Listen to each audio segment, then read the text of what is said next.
class, in this video we're reviewing chapter 7, which is on the heart and blood vessels. Okay, so first let's talk about the cardiovascular system. So cardiovascular system consists of the heart and blood vessels. Okay, so the purpose of the heart is to pump blood throughout the body, so to all the tissues throughout the body, including the heart wall itself. Okay, so including the muscular heart wall itself. Okay. Now it pumps blood through our blood vessels. Okay, and then through our blood vessels, red blood cells can squeeze out and bring oxygen to all of our tissues throughout our body. Okay, so they work together to provide nutrients, oxygen to all of our tissues. Okay, and this happens all throughout the day, all throughout the night, right? Constantly, our heart is just continuing to pump. Now, our heart pumping is an involuntary movement, meaning the body just does it on its own. We don't control the pumping of our heart. Okay.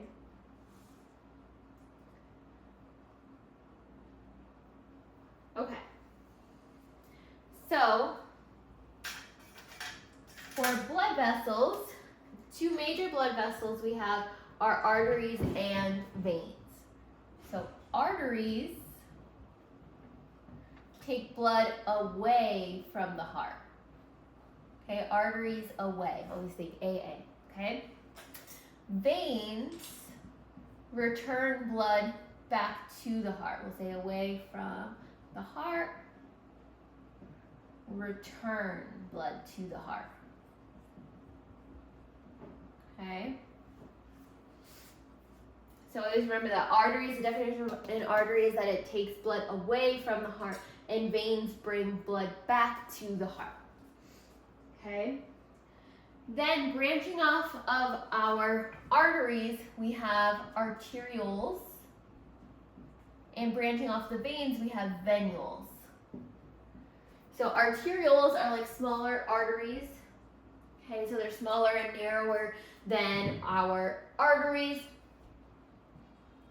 And it just branches off, and then those travel. So we go from arteries, well, from the heart, right? Then to arteries, then to arterioles. Okay. Then to capillaries, which are very, very small blood vessels. Okay. And this is where gas exchange actually occurs at the tissue level. Okay. Then from capillaries to venules, which are smaller veins, then to larger veins. This is how blood flows through our vascular system. Okay, back to the heart.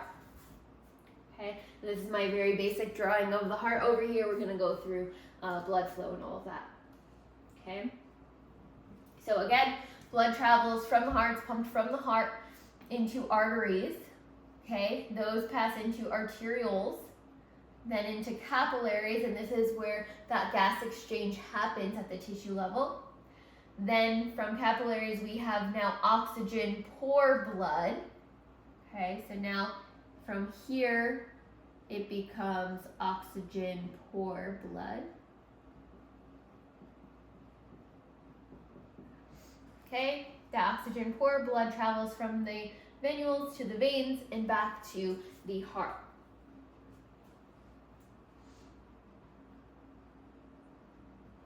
Okay. So again, blood circulation is very important for our body. So at the capillary level, we are dropping off oxygen. So let's draw this somewhere else. Okay. So let's draw it over here. So capillaries, they do two things. One, they drop off oxygen. And two, they pick up wastes. The important one being carbon dioxide. Okay, So capillaries both drop off oxygen and pick up wastes, okay, like carbon dioxide.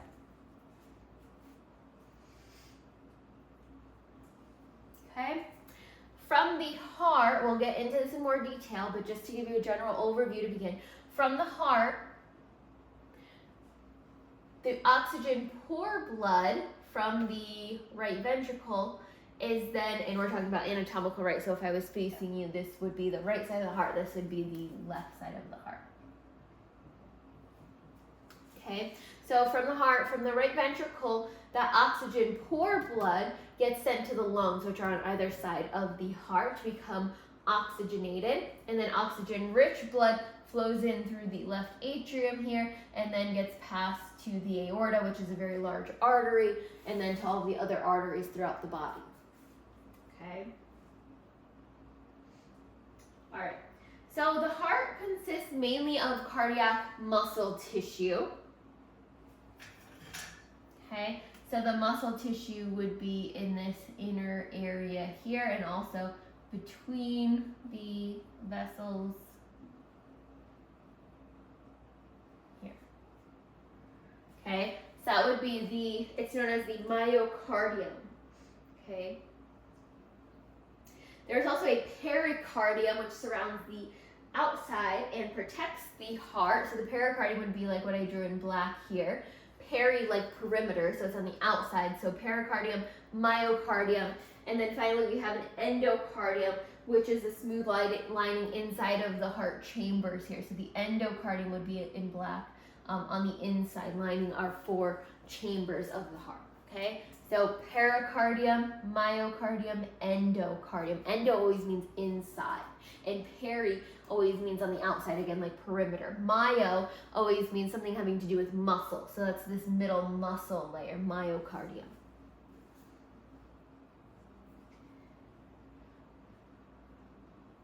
Okay.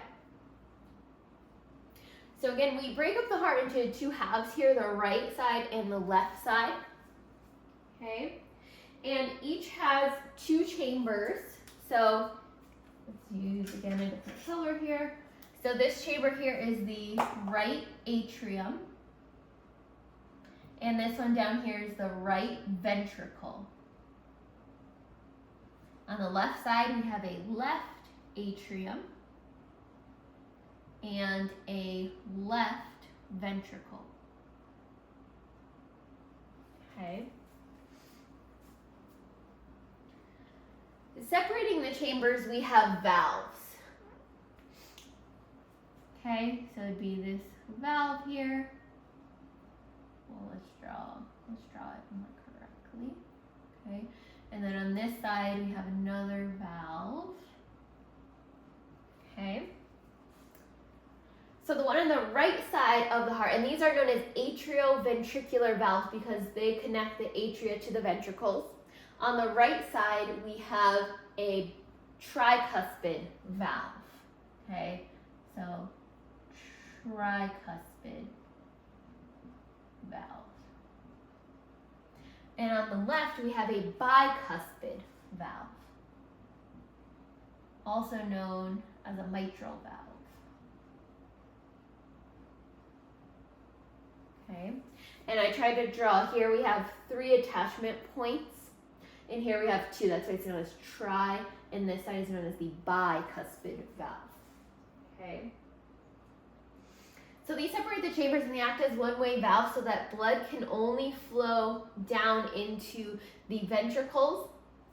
And then once the ventricle is filled with blood, that forces these valves to close. So now blood cannot flow backward. We don't ever want our blood flowing backward, right? That could be very dangerous. Okay, we want our blood flowing so that we can get oxygen to our tissues and we can take waste and release them from the lungs. Okay. Okay. Then we have our semilunar valves. Okay.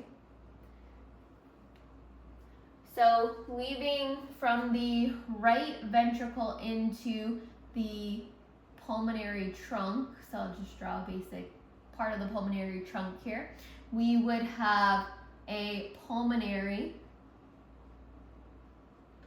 semilunar valve. Okay, and then leading from the left ventricle, that leads into the aorta. So we have a large aorta passing over here.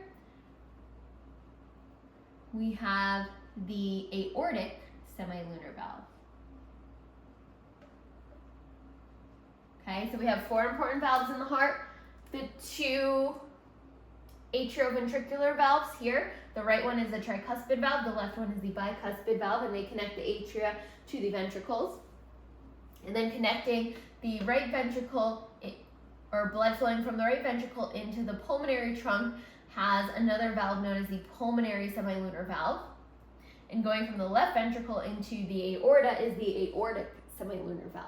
And those are also to prevent blood from flowing back down. We want it to go either from the pulmonary trunk into the lungs, or into from the left ventricle into the aorta, and then pump blood to the rest of the body.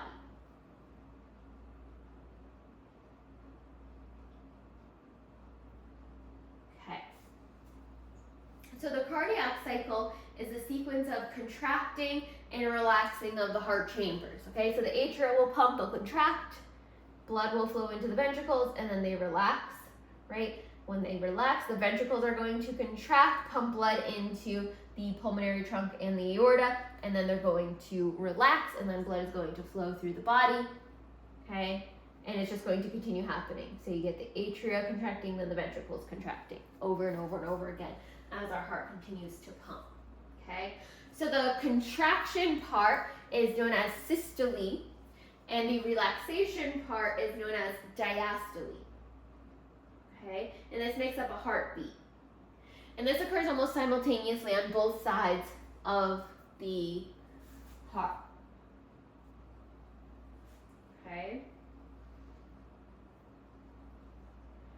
Okay, so we have 2 different types of circuits in the heart, which I've kind of already alluded to, right? We have the pulmonary circuit, which is where blood picks up oxygen from the lungs. Pulmonary always means something to do with the breathing or the lungs, okay? And then we have the systemic circuit, where blood travels to and from our tissues. So blood travels to and from the lungs to become oxygenated or to release wastes as we breathe out, okay? And we have a systemic circuit where blood travels to the tissues to bring oxygen to our tissues and take that waste back to the heart and then to the lungs. Okay? So pulmonary circuit is bringing blood back and forth to the lungs, and the systemic circuit is bringing blood to the tissues and back. Okay?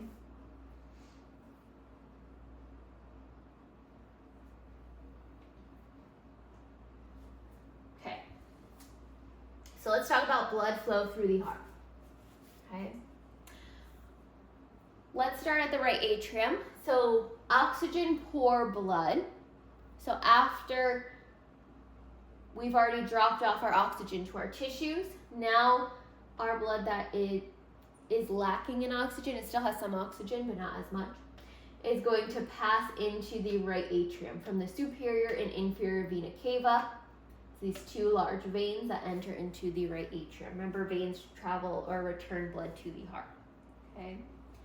So superior and inferior vena cava will bring oxygen poor blood into the right atrium. Then it's going to pump the blood into the right ventricle here through the tricuspid valve. Still oxygen poor blood, right? And then the right ventricle is going to contract and push blood through the pulmonary semilunar valve into the pulmonary trunk, okay? And then blood is going to flow from the pulmonary arteries, since arteries bring blood away from the heart, into the right and left lung, okay? There it's going to become oxygenated, okay? And then pass from the pulmonary veins, which return blood to the heart, into the left atrium. Okay, now we have oxygen-rich blood, right? It's gone to the lungs to become oxygenated. Now the left atrium is going to contract and push that blood through the bicuspid or mitral valve into the left ventricle. Then our left ventricle is going to pump blood through the aortic semilunar valve into the aorta, and that's going to bring blood, this is a big artery, so away from the heart to the rest of the tissues to drop off that oxygen. And then the same thing is going to continue happening, right? Now we've gone from our arteries into our arterioles, into capillaries. The capillaries have dropped off, or the red blood cells through the capillaries have dropped off oxygen to the tissues. Now our oxygen poor blood travels through venules to veins, into these large veins, the superior and inferior vena cava, into the right atrium, and that whole system happens again.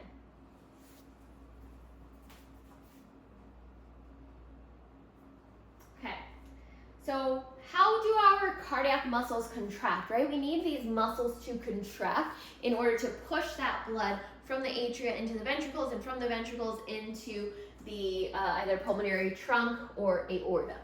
Okay, so we have cells in the heart known as pacemaker cells, and these drive the contractions of the heart. Okay, so these cells, there's only a few of them, they only make up about 1% of our cardiac muscle cells. They will spontaneously generate electrical impulses. Okay, and this is even independent of the nervous system. So it's really cool that the heart has their own pacemaker cells.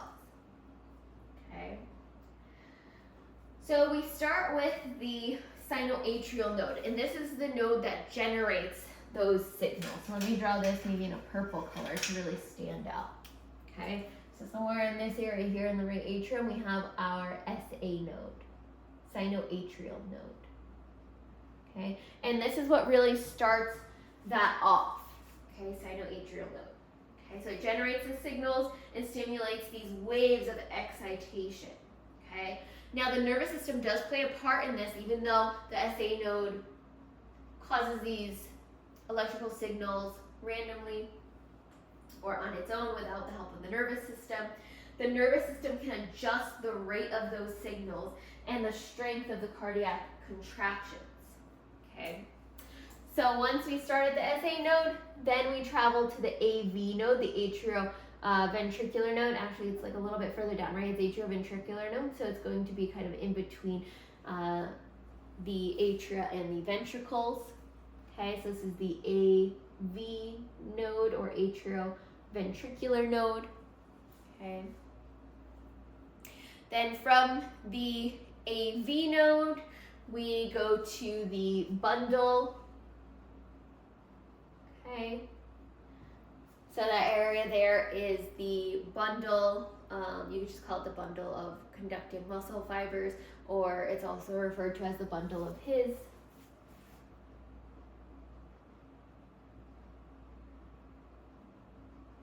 I'll call it that just for ease of remembering. Okay, then into the right and left bundle branches, and they pass down on either side of the ventricles, so right and left bundle branches. Okay, and then those branch off into the Purkinje fibers, which go up and around each ventricle. So we need to depolarize the whole entire heart. Okay, and then these branch off in different areas to give electrical signals throughout the myocardium of the heart. So these are the Purkinje fibers. Okay.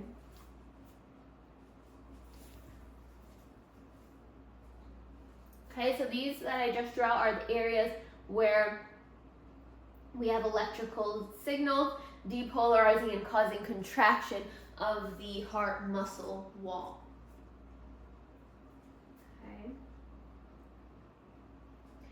Okay, let's talk about what blood pressure is. So blood pressure is the pressure exerted by blood, which is a fluid, against the walls of our vessels. So all of these vessels here. Okay, and that pressure is generated by the heart's contractions, right? How hard the heart is pushing blood into the arteries, and then therefore it travels through all of these other blood vessels here. Okay, so the peak pressure is in the aorta when the left ventricle contracts, right? We need the highest pressure here in order for that blood to travel through the whole blood vessel system throughout the body.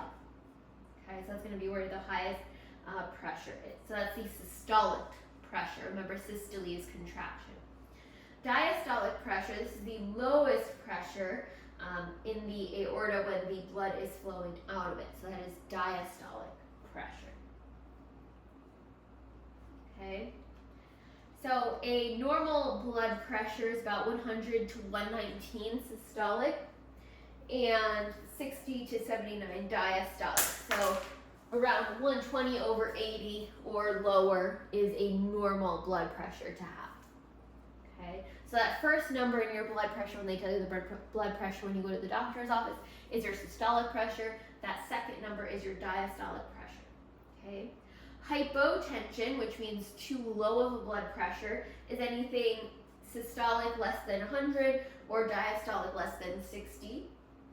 Pre-hypertension, which is slightly high blood pressure, is between 120 to 139 systolic and 80 to 139 diastolic. And then hypertension, which is actual high blood pressure where you would probably have to do some sort of intervention and quickly, would be a systolic of 140 and higher, or a diastolic of 90 or higher. And you only need one of those numbers to be considered hypotensive or hypertensive.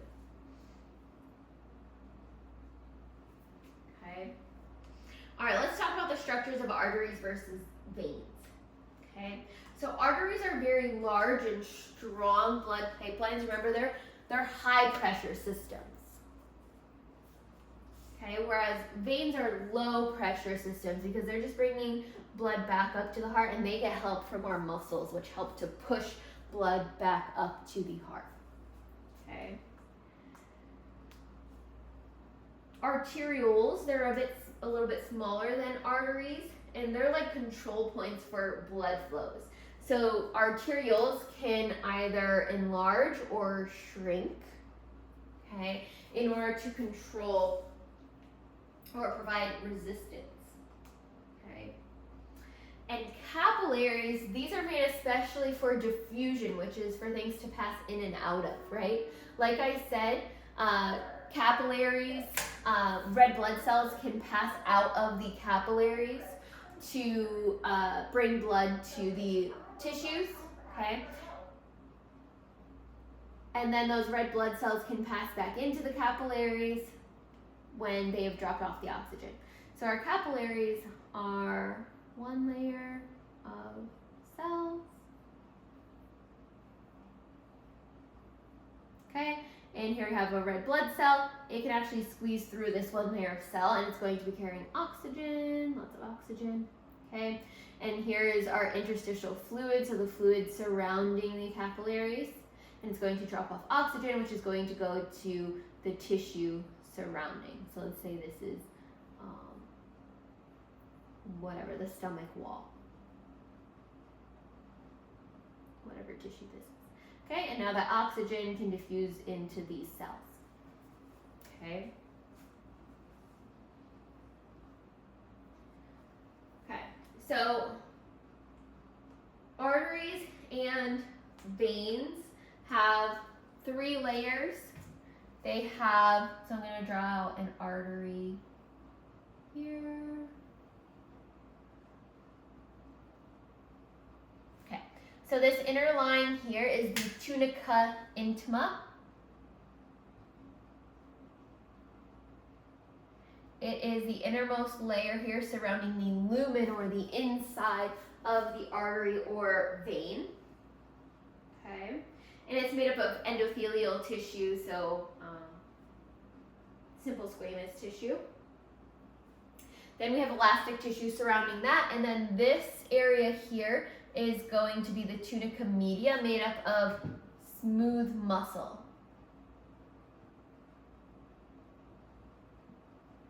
Okay, and then this one here is the tunica externa.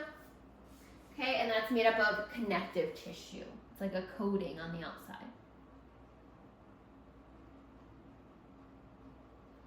Veins have the same 3 layers, but in veins, the smooth muscle layer is a lot thinner, right? Because these veins are not high pressure systems. Okay. And capillaries are just 1 layer of that endothelial tissue. So they're very, very small. Okay. Veins also have something special in them. Veins have valves. Okay. So if you look at, if we're looking at the inside of the vein here, there would be these valves throughout. Okay. And these valves are so that they're facing the other way. Sorry. Okay, so when we push blood up, now the blood pressure in here is going to close this valve down here, and blood cannot flow back down, right? We have gravity pulling down on the blood as well, okay? And then it's going to push up through this valve here, and then close that valve so that it keeps pushing up. And how do these push up? We have our skeletal muscles that squeeze on, and kind of, it's known as like milking the vein, and it kind of pushes the blood slowly back up toward the heart, toward the inferior vena cava, okay, or superior vena cava. But when we're pushing up, it's coming from the bottom part of the body, right? So that's known as a skeletal muscle pump. Okay.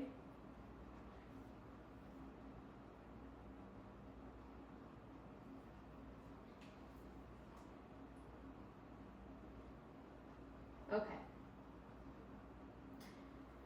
From our capillaries, we have sphincters as well. So sphincters are round areas of muscle, okay?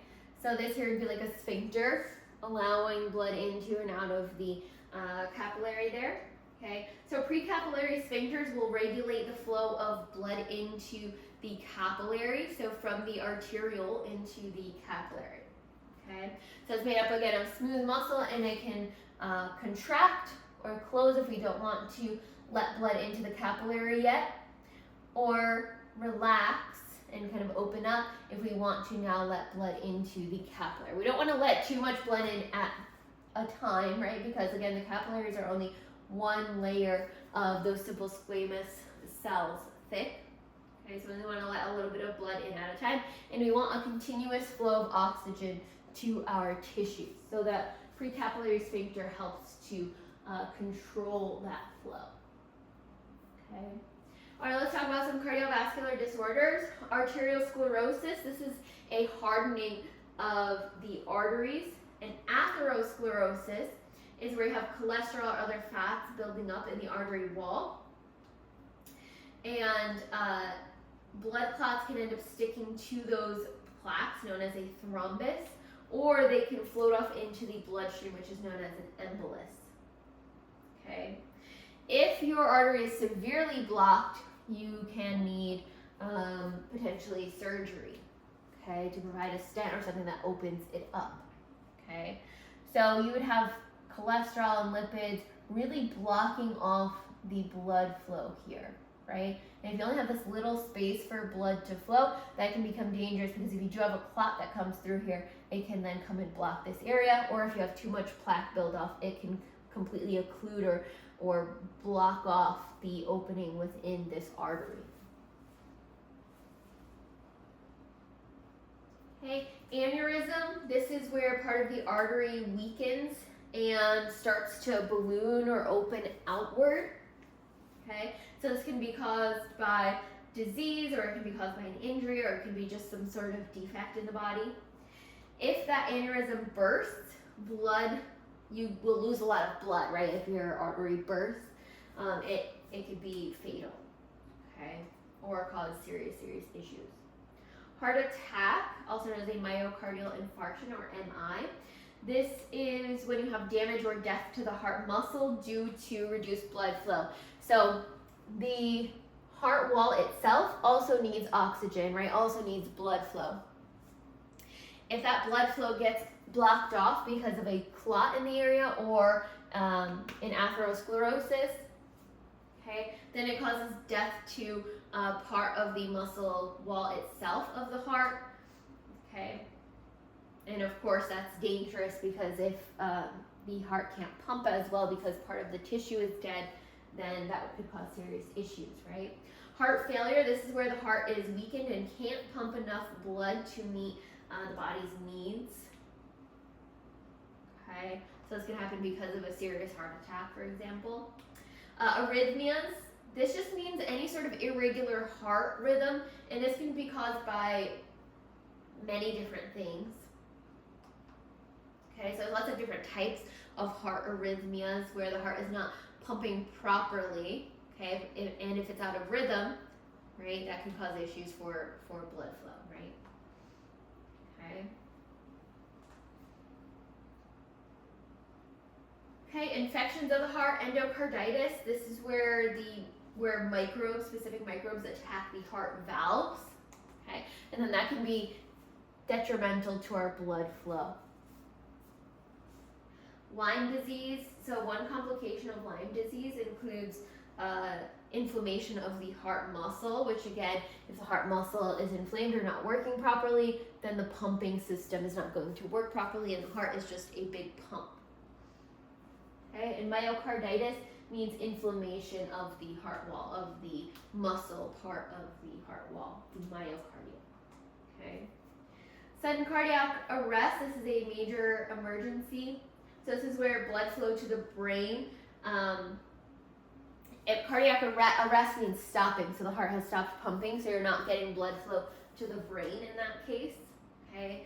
If it's not resolved within 5 minutes or you don't restore blood flow to the brain within 5 minutes, the brain cells can die. Okay. You can do chest compressions to keep blood flowing, so CPR. Okay. You're actually pushing on the heart and having it still pump blood manually. Okay. Or a defibrillator can help to restart the heart, so it gives electrical signals which can potentially help to restart the heart. And there are trainings, CPR trainings, all over. Yale offers them all the time, so if anyone wanted to get training on how to perform CPR in case you see someone in an emergency, that is offered.